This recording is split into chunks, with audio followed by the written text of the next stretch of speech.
Yo, what's going on, guys? Welcome back to a brand new video. Thank you guys so much for tuning in. I really do appreciate it. We have some breaking news in the New York Knicks world, as the New York Knicks are going to be signing guard Shake Milton. He is a tweener. He's capable of playing the point guard position and the shooting guard position. He's 6'5", 205 pounds, and this is someone I really liked coming out of SMU some years ago. He's kind of an older player. He's 27 years old at this stage of his career, but I liked him with the Philadelphia 76ers. Of course, he spent a little bit of time with the Minnesota Timberwolves after the Sixers let him walk in free agency, and then he went on to be a part of the Monte Morris trade, sending Monte Morris over to the Minnesota Timberwolves. And I feel this move makes sense, especially when it comes to putting some pressure on Alec Burks. And when you take a look at Alec Burks and Shake Milton, both of these guys are score-first players and are capable of playing both guards positions, but I wouldn't say either of these guys are natural point guards.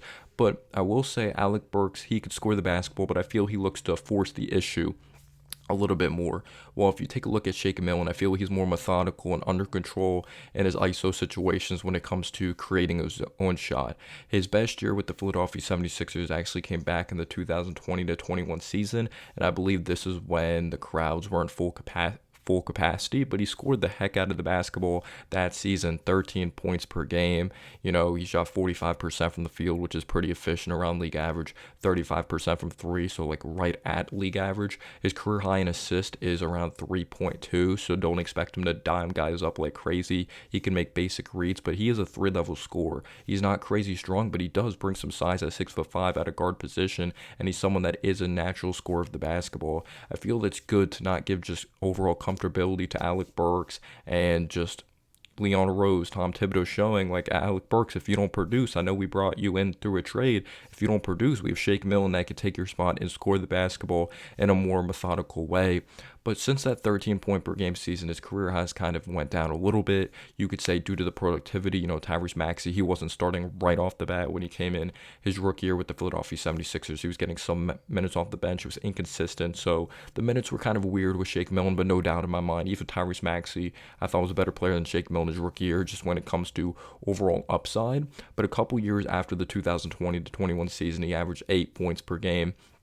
And then he went on to walk to the Minnesota Timberwolves in free agency. And I would say one of the main reasons probably he didn't get a lot of playing time. Maybe Finch, their head coach over there of Minnesota Timberwolves, preferred a little more of a gritty player of Jordan McLaughlin. Jordan McLaughlin, I believe, competes more on the defense side of the basketball. Shake Milton, he's a decent defender. I wouldn't call him a good defender. That definitely isn't a strong suit. He's definitely a score-first type of player. But for a team that's just killed with injuries, it's good to have depth, even if Alec Burks ends up playing good for the New York Knicks, because he has really struggled and he's looked very out of control. But I think this is a good move by the New York Knicks. He's a good locker room guy as well.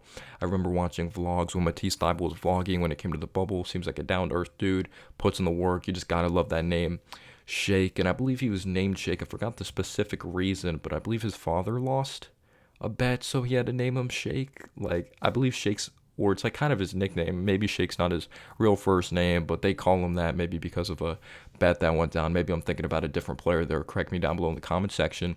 But this is someone that's a natural scorer, and he actually doesn't get injured a lot. Last time he was injured, it was in 2023. I believe it was a foot injury, and then 2023 foot injury, and then you look before that, it was an eye, which was 8 months before that foot injury, and then back, and then before that you have to go all the way back to like health and safety protocol of 2021. So he is someone that you can count on to stay on the floor.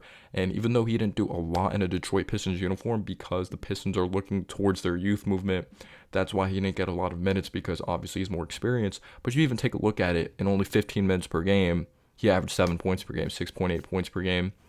Wasn't crazy efficient, but it's hard to get into a consistent rhythm when you play only 4 games with the team and you're trying to build chemistry. But with the Timberwolves, he only averaged 12.9 minutes per game, 4.7 points. I'm not expecting a lot. I think this is a good depth move. He's a solid scorer of the basketball that's more under control. But at the end of the day, we'll see how he looks in Tom Thibodeau's system offensively, or this New York Knicks offense, the way we run it. So let me know down below your thoughts on Shake Milton. He's a high character individual, good scorer of the basketball. Peace out, y'all.